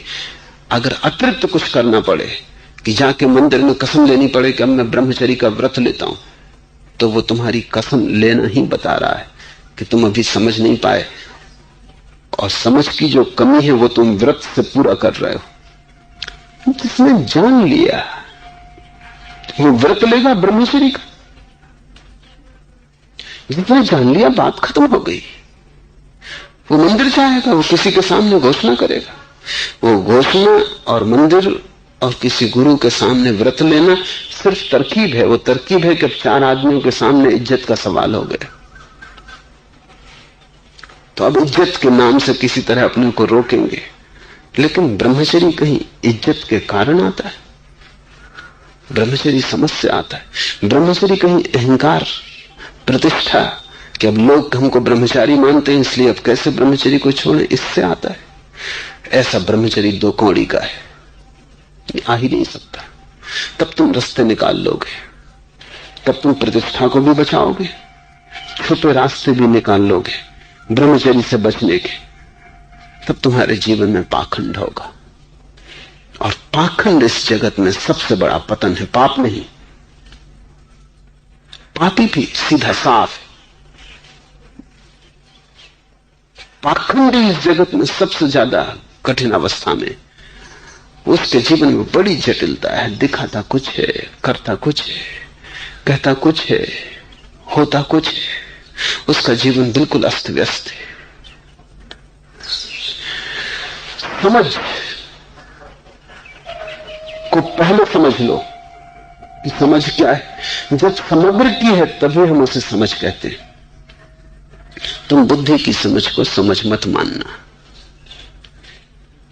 वो काफी नहीं है, क्योंकि तुम बुद्धि से बहुत बड़े हो। इसलिए तो अनेक बार तुमने तय कर लिया कि अब क्रोध न करेंगे, समझ के तय कर लिया कि अब क्रोध न करेंगे, फिर टूट जाता है दूसरे दिन। घड़ी भर बाद टूट सकता है। इधर तुम तय किए बैठे थे कि क्रोध न करेंगे, और कोई आ गया और उसने गाली दे दी, तुम्हें याद ही नहीं रहता कि हमने क्या तय किया था। उस क्षण में सब भूल जाता है, फिर पछताते हो, फिर कसम खाते हो। यही तो तुम कर रहे हो। करो, पछताओ, कसम खाओ, फिर कसम टूट जाती है, फिर पछताते हो। इसी तरह तो तुम दीन होते गए हो। बुद्धि बहुत छोटी है और बुद्धि जो तय करती है वो तुम्हारे प्राणों तक पहुंचता ही नहीं। ये ऐसा ही है कि घर का मालिक तो भीतर बैठा है, द्वार पर पहरेदार बैठा है, और तुम पहरेदार से मिलकर लौट आते हो। पहरेदार कहता है ठीक, चलो मकान तुम्हें बेच दिया, और घर के मालिक को पता ही नहीं। तुम्हारी बुद्धि पहरेदार से ज्यादा नहीं है, वो राडार है। वो तुम्हारे बाहर की जांच परख के लिए, मालिक तो भीतर बैठा है। बुद्धि को निर्णय ले कैसे सकती है मालिक से पूछे बिना? मालिक निर्णय लेता है, बुद्धि क्या निर्णय लेगी? इसलिए तो बुद्धि के निर्णय रोज टूटते, छोटे छोटे निर्णय टूट जाते।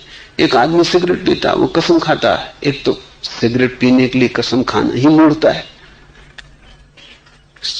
इतनी क्षुद्र बात के लिए व्रत लेना ही मूर्खता है। व्रत बताती है कि तुम हद दर्जे के ना समझो। धुआं निकालते हो बाहर भीतर, कुछ खास कर भी नहीं रहो, इतना कुछ मूल्य का भी नहीं है, और इसके लिए तुम्हें कसम लेनी पड़ती और वो भी टूट जाती। तुमसे तो मुल्ला नसरुद्दीन ज्यादा होशियार। वो मुझसे कह रहा था कि मैंने सब पढ़ा, धूम्रपान कैसा बुरा है, कैसा घातक है, कैसे अस्थमा पैदा कर सकता है, कैंसर ला सकता है, सब पढ़ डाला। फिर मैंने निर्णय कर लिया। मैंने पूछा क्या निर्णय किया? धूम्रपान छोड़ने का? उसने कहा कि नहीं, पढ़ना छोड़ दिया। पक्का कर लिया, आप पढ़ नहीं। वो तुमसे ज्यादा समझदार है, कम से कम पछताएगा नहीं।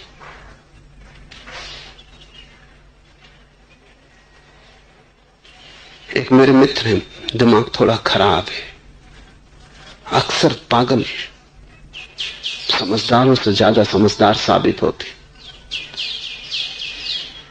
जैन है, तीर्थ यात्रा को गए।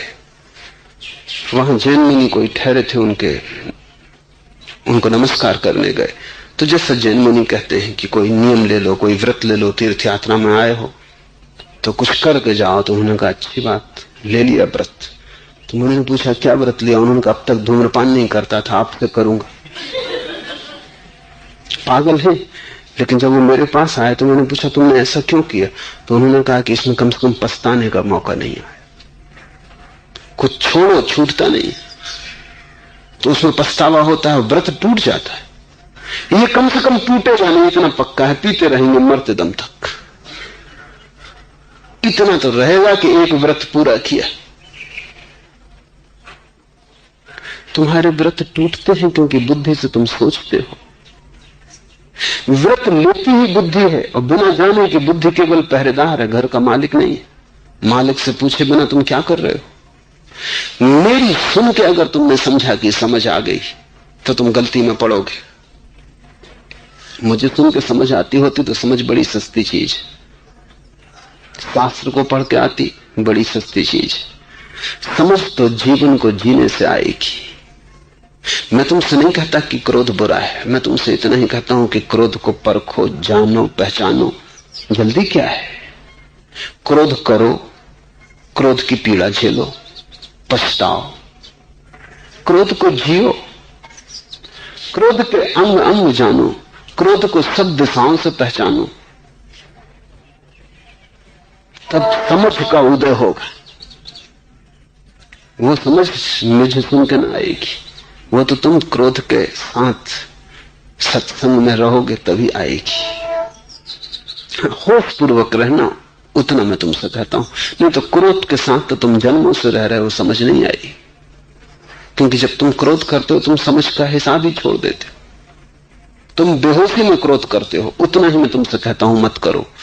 क्रोध जब आए तो तुम होश के धागे को संभाले रहो। पहले कठिन होगा, धीरे धीरे सुगम हो जाएगा। धीरे धीरे तुम क्रोध भी करोगे और भीतर तुम जानते भी रहोगे कि क्या हो रहा है। इस जानने वाले तत्व का ही नाम तुम्हारा मालिक है। ये साक्षी है, भीतर बैठा मालिक। इस साक्षी को जगाओ, क्रोध को छोड़ने की फिक्र मत करो। साक्षी को जगाओ, सो रहा है भीतर, दरवाजे खोलो, उसे उठाओ और उसे और क्रोध को सामने आमने कर दो। बस तब तुम पाओगे एक दिन कोई सांप इतना जहरीला नहीं जितना क्रोध है। वस्तुतः 97% सांप में तो कोई जहर होता ही नहीं, केवल 3% सांपों में जहर होता है। हालांकि लोग मर जाते हैं उन सांपों के काटे हुए भी जिनमें जहर नहीं होता, वो अपने ख्याल से ही मर जाते, कोई उन्हें मारता नहीं, सांप ने काट लिया बस इसलिए मर जाते। ये बड़ा चमत्कार है, चिकित्सा शास्त्र के सामने बड़ा सवाल है, क्योंकि सांप तो बहुत कम है जिनके जहर से कोई मरता है, 3%। आमतौर से वो तुम्हें काटते भी नहीं, क्योंकि उतना जहरीला सांप बहुत छिप के रहता है। जो सांप तुम आसपास घूमते देखते हो ये कोई जहरीले नहीं, इनका काटने में कोई मामला ही नहीं, लेकिन मर तुम जाओगे अगर सांप काट ले। ये मन का ही भाव, सांप ने काट लिया अब मरे, अब कैसे बच सकते हैं, ये सम्मोहन है। सूफियों की एक कहानी, एक फकीर बैठा था एक नगर के द्वार पर और उसने एक बड़ी भयंकर काली छाया गुजरते देखी। उसने कहा कि रुक, तू कौन है? सूफी फकीर था तो उसने कहा, फकीर का जवाब दे देना उचित। उसने कहा, मैं मौत हूं, इस नगर में जा रही हूं, इस नगर में मुझे 500 आदमी मारने। फकीर ने कहा ठीक। कुछ दिनों बाद मौत वापस निकली तो फकीर ने रोका, कहा कि रुक, तूने धोखा दिया, कहा था 500 मारने, 5000 मार डाले। उसने कहा बाकी 4500 अपने आप मरे, मैंने तो 500 ही मारे, लेकिन हवा फैल गई मौत की, बाकी 4500 का जुम्मा तुम मुझे मत देना। बहुत से लोग अस्पतालों में हवा के कारण पड़े, बहुत से लोग इसलिए मर जाते हैं कि और लोग मर रहे हैं। प्लेग फैल गई, हैजा फैल गया, संक्रामक हो जाता है रोग, शरीर में कम मन में ज्यादा। सांप ने काट लिया, मर गए, कैसे बच सकते जब सांप ने काट लिया? सांप इतना जहरीला नहीं है, सांप का काटा बच जाता है, क्रोध का काटा नहीं बचता, लोभ का काटा नहीं बचता, मोह का काटा नहीं बचता, काम का काटा नहीं बचता। तुम कितनी बार मर चुके हो? सांप ने कब काटा था? तुम इतनी बार क्यों मरे? किसी ने तुम्हें जहर नहीं दिया, जहर तुम अपने को ही देते रहे। लोभ, क्रोध, माया, मोह सब जहर है, लेकिन धीरे धीरे तुम जहर पीते रहे और उससे ही मरते रहे। अगर तुम चाहते हो अमृत को पा लेना तो जागो, इन जहरों को देखो, साक्षी को उठाओ। निर्णय की कोई जरूरत ना आएगी, करने को कुछ है ही नहीं, सिर्फ साक्षी देख ले और पहचान ले भरपूर आंख। जहर कहां है, आग कहां है, बात खत्म हो गई, आगे सवाल नहीं उठता, तुम छलांग लगा के बाहर हो जाते। समझ क्रांति है, समझ ही एकमात्र क्रांति है, से सब क्रांतियां ऊपर ऊपर हैं, धोखे की हैं, और तुम उन पर भरोसा मत करना। उन पर भरोसे के कारण तुम बहुत भटके हो। अगर और भटकना चाहते हो तो बात अलग, अन्यथा बुद्धि की बातों पर भरोसा मत करना। बुद्धि पहरेदार, मालिक को जगाओ, मालिक से पूछो कि तेरी मर्जी क्या है, और मालिक की मर्जी तत्क्षण कृत्य बन जाती।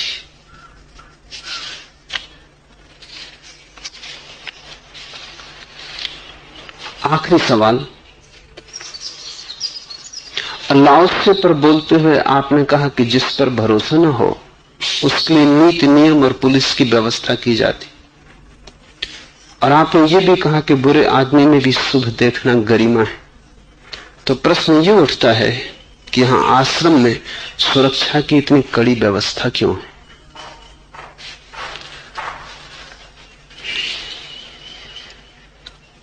बहुत सी बातें समझनी पड़ी और समझ लेनी उचित है। मेरे लिए तो कोई बुरा नहीं है,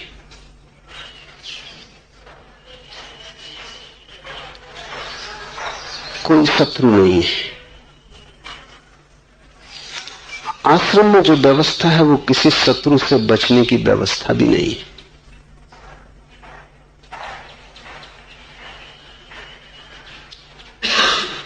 तुम्हें ऐसा दिखाई पड़ता होगा, वो तुम्हारी व्याख्या है। आश्रम में जो व्यवस्था है वो मित्रों से बचने की,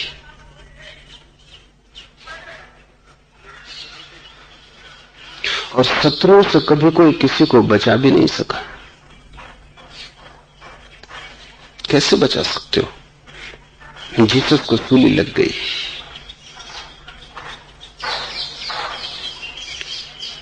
बारह ही पहरेदार 12 शिष्य पहरा दे रहे थे। पर क्या करोगे? 12 शिष्य क्या करोगे? दुश्मन 500 की भीड़ लेके आ गया था।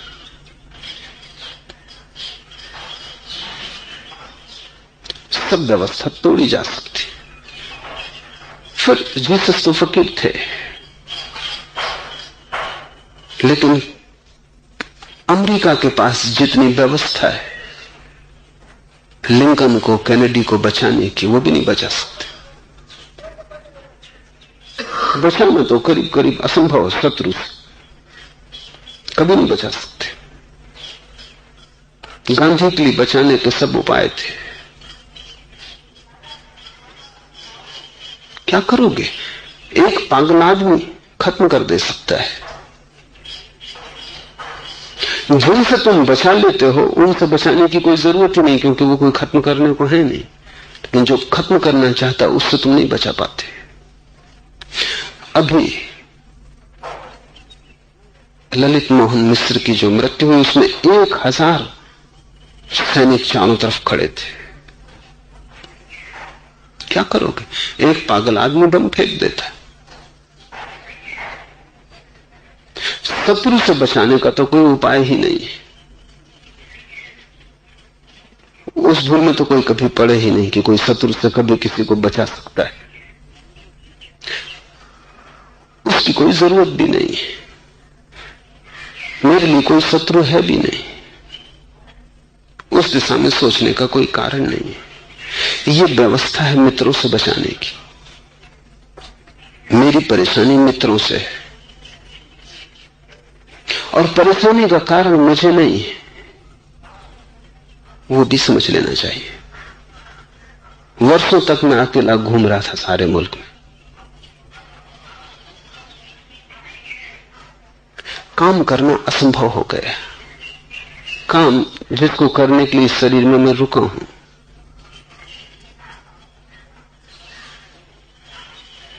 रात सो रहा हूं, कोई 2 बजे रात कमरे में घुस जाता है। वो कहता पैर दबाने, वो बड़े भाव वाला आदमी, वो रात भर पैर ही दबाता रहता है। सोना ही मुश्किल है। रात में कुछ और कर रहा हूं, वो भी करना मुश्किल है। ट्रेन में सवार हूं, 4 आदमी ट्रेन में चढ़ाते, वो कमरे में बैठे, वो बातचीत कर रहे हैं। ट्रेन में मुझे इतने लोगों ने बातचीत की कि जब मैं पहुंचूं जहां मुझे बोलना है तो मेरा गला ही बिठा दिया उन्होंने। ट्रेन में जरा जोर से बोलना पड़ता है, और उन्हें सुविधा मिल गई कि 8-10 घंटे वो बातचीत में लगाए हुए। उनको मैं कितना ही कहूं कि मुझे छोड़ दें, कृपा करें, पर वो प्रेमी है, वो कहते हैं छोड़ने का मन नहीं होता।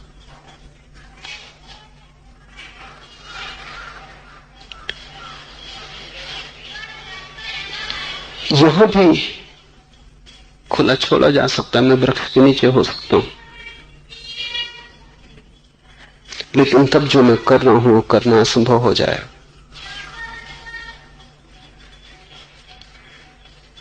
बिल्कुल असंभव। और जो मैं कर रहा हूं उनमें से बहुत सी बातों का तुम्हें कोई ख्याल नहीं है।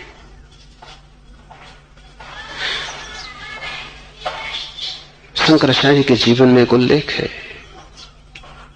एक बड़ा महत्वपूर्ण विवाद हुआ मंडन मिश्र के साथ। बड़ा मुश्किल था किसको खोजें अध्यक्षता के लिए, क्योंकि शंकर और मंडन का विवाद था, दो बड़ी महिमाशाली प्रतिभाएं। खोज मुश्किल थी, लेकिन मंडन की पत्नी एकमात्र दिखाई पड़ती थी जो अध्यक्ष हो सकती। लेकिन शंकर के अनुयायियों को चिंता थी कि मंडन की पत्नी कहीं पक्षपात न करे, क्योंकि पति एक प्रतियोगी है। कोई उपाय न सोच के शंकर को तो चिंता न थी। शंकर ने कहा कि ठीक। विवाद हुआ और मंडन मिश्र की पत्नी ने जितना निष्पक्ष होकर निर्णय दिया, बड़ा कठिन है, उसने मंडन मिश्र को पराजित घोषित किया। लेकिन एक शर्त लगा दी, और शर्त बड़ी मुश्किल की हो गई। उसने कहा कि ये तो मंडन तो हार गए, लेकिन ये हार आधी, क्योंकि अभी पत्नी। और शंकर से कहा ये तो आप भी मानेंगे कि पत्नी अर्धांग है, तो अब मुझे भी हराना पड़ेगा आपको, तभी पूरी जीत समझना, नहीं तो आधी जीत। शंकर इसके लिए तैयार भी न थे, ये कभी सोचा भी न था कि ये दांव पेच हो सकता है। इसमें विवाद के लिए तैयार होना पड़ा। और मंडन मिश्र की पत्नी ने बड़ी कुशलता की। उसने ब्रह्म और माया ये सब बातें नहीं पूछी। उसने तो काम ऊर्जा और काम वासना के संबंध में सवाल उठाए। शंकर ब्रह्मचारी मुश्किल में पड़ गए। उन्होंने कहा कि तुम ऐसे सवाल उठा रही हो जिनका मुझे अनुभव नहीं है। तो मंडन मिश्र की पत्नी ने कहा तुम समय चाहो तो समय ले लो, अनुभव करके आ जाओ। 6 महीने का समय मांग के शंकर किसी तरह विदा हुए। बड़ी मुश्किल में पड़ गए कि क्या किया जाए। तो 6 महीने तक शंकर ने अपनी देह छोड़ दी और उनकी लाश पर 6 महीने तक सतत उनके 12 शिष्य पहरा देते रहे। 24 घंटे पहरा देना पड़ा, क्योंकि शंकर एक दूसरे आदमी के शरीर में प्रविष्ट हुए जो कि ग्रस्त था, जो अभी भी मरा था, एक राजा। उसके शरीर में प्रविष्ट हो गए। उसकी पत्नी के साथ काम के सारे रहस्यों का अनुभव करके वापस अपनी देह में लौटे। वो सतत पहरा था। उसमें एक क्षण भी पहरे में चूक हो जाती तो वो देह अस्त व्यस्त हो जाती, वापस लौटना मुश्किल हो जाता। बहुत क्षणों में मैं देह के बाहर हूं। अब मैंने जितने लोगों को दीक्षा दी है, जितने लोगों को संन्यास दिया है, उन पर बहुत तरह के काम मुझे करने। कोई हजारों मील दूर है और उसकी जरूरत है, तो मैं शरीर के बाहर हूं। और मेरे कमरे में उस समय अगर कोई भी घुस जाए तो मेरा लौटना मुश्किल है। अगर मेरे शरीर को कोई हिला दे, कोई पैर ही दाबने लगे, तो फिर मेरे लौटने का कोई उपाय नहीं। इन सारी बातों का तुम्हें कोई ख्याल नहीं है, इसलिए तुम अपनी बुद्धि से जितना सोच सकते हो सोच लेते हो। तुम सोचते हो कि इतने पहरेदार यहां खड़े, इसकी क्या जरूरत। तुम बड़े तर्क अपने मन में उठा लेते हो। ये पहरेदार अभी कम है, जैसा काम मैं कर रहा हूं उसके लिए और भी व्यवस्था की जरूरत है, क्योंकि अभी इनको भी पार करके लोग पहुंच जाते। 2 महीने पहले ही यहां मीटिंग पूरी हुई, 2 महिलाएं पीछे की गैलरी में पहुंच गई। मैं अंदर कमरे में पहुंचा और वो दोनों वहां पीछे से दरवाजा खटखटा रहे। वो सब प्रेमी हैं, भाव से भरे हुए लोग हैं। ये जो पहरा है ये कोई शत्रुओं से बचाने के लिए नहीं है, ये तुमसे ही बचाने के लिए और तुम्हारे ही काम के लिए है।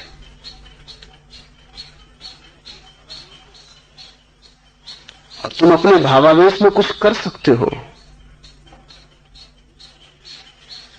लेकिन तुम्हारा भावावेश सवाल नहीं है। तुम्हारा भावावेश बिल्कुल ठीक है, लेकिन तुम कुछ कर सकते हो जो तुम्हारे लिए ही अंततः घातक हो जाए। मुझे लोग पूछते हैं कि आपसे मिलने जुलने में इतनी अड़चन क्यों है?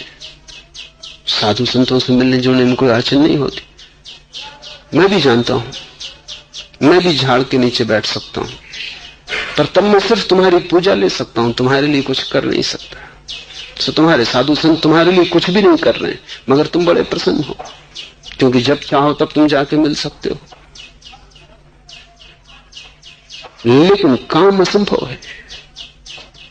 तुम्हारे लिए कुछ करना हो मुझे, तो मैं झाड़ के नीचे नहीं हो सकता।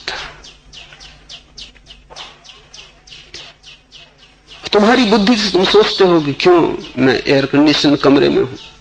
साधु संत को एयर कंडीशन कमरे की क्या जरूरत? लेकिन तुम्हें कुछ भी अंदाज नहीं, इसलिए तुम्हारी अपनी मुश्किलें हैं और बहुत सी बातें तुमसे कहीं भी नहीं जा सकती। अगर मैं शरीर छोड़ता हूं तो मेरे कमरे का टेम्परेचर वही का वो रहना चाहिए।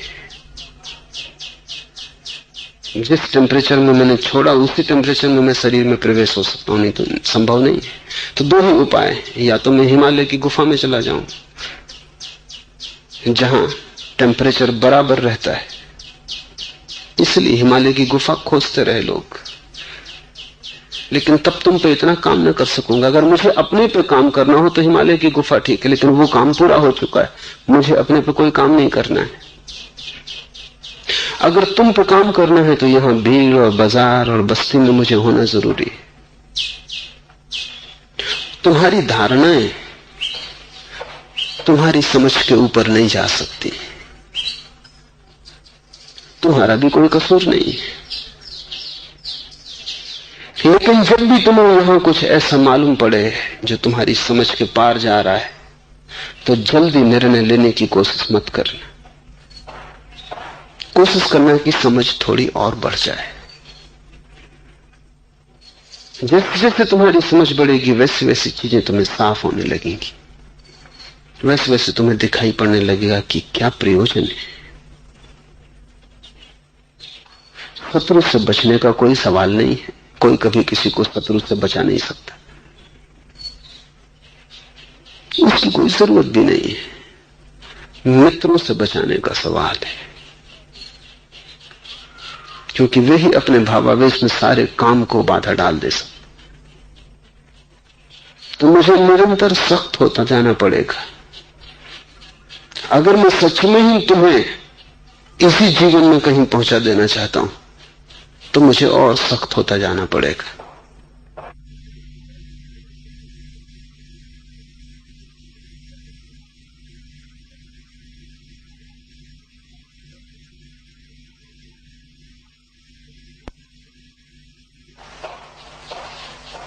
वो भी तुम तभी समझ पाओगे जब तुम उस ऊंचाई पर पहुंचोगे, तभी तुम मुझे धन्यवाद दे पाओगे। उसके पहले तुम धन्यवाद भी नहीं दे सकते। तब तक तुम न मालूम कितने तरह की आलोचना करते रहोगे, और तुम ऐसा मत सोचना कि तुम्हारी आलोचना का मुझे पता नहीं चलता है।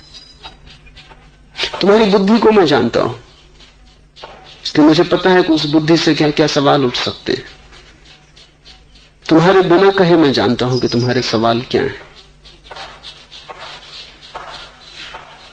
निर्णय भर मत लेना, कोई मत बनाना, जल्दी मत करना। समझ को थोड़ा बढ़ने दो, थोड़ी ऊंचाई पे आने दो, थोड़ा प्रकाश फैलने दो। तुम्हें सब चीजें साफ दिखाई पड़ने लगेंगी कि क्यों ऐसा है। लाओस से कुछ काम नहीं कर सका क्योंकि झाड़ के नीचे बैठा था। बहुत से ज्ञानी इस संसार से ऐसे ही चले गए बिना काम किए, क्योंकि तुम्हारी मान्यताएं बड़ी अजीब है। तुम्हारी मान्यताओं के अनुसार काम ही करना मुश्किल है। तुम अपनी ही मान्यताओं के कारण हजार तरह की हानियां झेलते रहे हो। एक सन्यासी को मैं अपने बचपन से जानता रहा हूं, परम ज्ञान को उपलब्ध व्यक्ति वो हो गए। तुम में से शायद कभी कोई जबलपुर आता जाता रहा हो तो शायद कभी उनका देखना भी हुआ हो। जबलपुर में एक परम योगी थे, उनका नाम भी किसी को पता नहीं, लेकिन चूंकि वो अपने हाथ में हमेशा एक मग्घा लिए रहते थे इसलिए उनका नाम मग्घा बाबा था।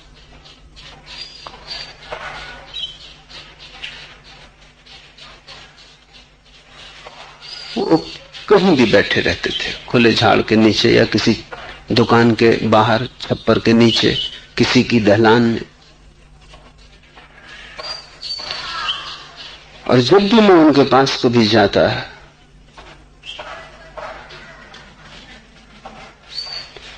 तो उनको हमेशा परेशानी में पाता, और परेशानी ये थी कि उनको लोग छोड़ते ही नहीं थे। रात दिन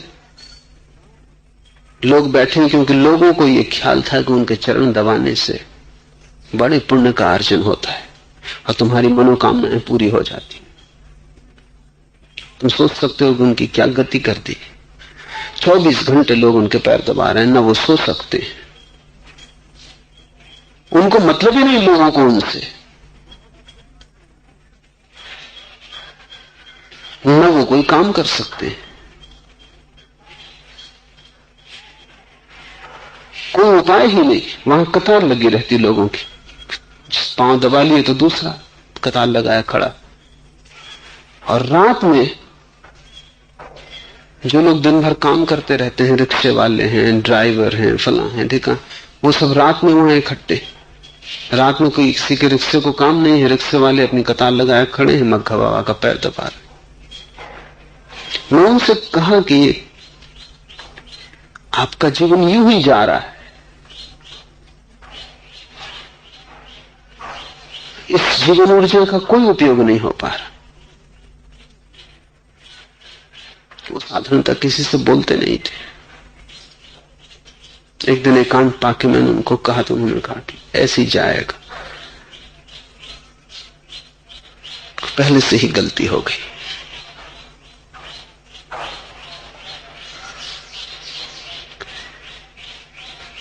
कुछ भी लाभ नहीं हो पा रहा है, और ये जो लोग हैं इनको भी कोई लाभ नहीं हो रहा है। उनको ये सब छोटे ख्याल हैं कि बस पैर दबाने से किसी की बीमारी ठीक हो जाएगी। बीमारी ठीक भी हो गई तो क्या ठीक हो गए? किसी को ख्याल है मुकदमा अदालत में जीत जाएगा, जीत भी गए तो क्या हो गया? मग्घा बाबा जैसा आदमी इन कामों के लिए नहीं है। ये तो बिना उसके भी हो जाएंगे, और वो या न हो इनका मूल्य ही कुछ नहीं है। उनको देख के मैंने तभी तय कर लिया था कि जिस दिन भी मुझे काम करना हो उस दिन पहले से ही सावधानी बरतनी जरूरी है। इसलिए जब तक मैं यात्रा करता रहा मैंने कोई व्यवस्था नहीं की, क्योंकि मैंने दूसरे तरह का काम शुरू नहीं किया। तब तक तो मैं लोगों को निमंत्रण देता रहा घूम के, तब तक मैं अकेला ही घूम रहा था। सुरक्षा की जरूरत तो तब थी, अगर शत्रु से सुरक्षा करनी हो तो जरूरत तब थी जब तुम्हें बिना एक आदमी को लिए घूम रहा था पूरे मुल्क में, 24 घंटे भीड़ में था। लेकिन तब कोई सुरक्षा का सवाल न था, क्योंकि शत्रु कोई नहीं है, उससे कोई सुरक्षा की जरूरत भी नहीं है। पुणे आते ही मैंने अपने व्यवस्था का पूरा आयाम बदल दिया है। अब मैं काम कर रहा हूं, अब मुझे भीड़ में उत्सुकता नहीं है, और न मैं चाहता हूं कि यहां भीड़ हो। गलत लोगों को मैं किसी भी कारण भीतर नहीं आने देना चाहता हूं। एक क्षण भी उनको देने को मेरे पास नहीं। अब मैं सिर्फ उन पे काम कर रहा हूं जिन पे कुछ हो सकता है, और मेरी सारी शक्ति उन पर ही लगा देनी है। इसलिए मेरी शक्ति का एक कण भी यहां वहां व्यर्थ न जाए, इसलिए सारी व्यवस्था जरूरी है। मैं व्यवस्था से ही रहूंगा, और ये तुम्हारे लिए, यद्यपि तुम्हें यह जचेगा ना। तुम पसंद करते कि मैं वृक्ष के नीचे बैठा होता, जब तुम्हारी मौज होती आ जाते, मिल जाते, बकवास कर जाते, पैर दबा लेते, फूल चढ़ा जाते। हालांकि उससे तुम्हें कुछ भी ना होता, लेकिन तुम प्रसन्न होते। तुम्हारे अज्ञान की कोई सीमा नहीं। आज इतना है।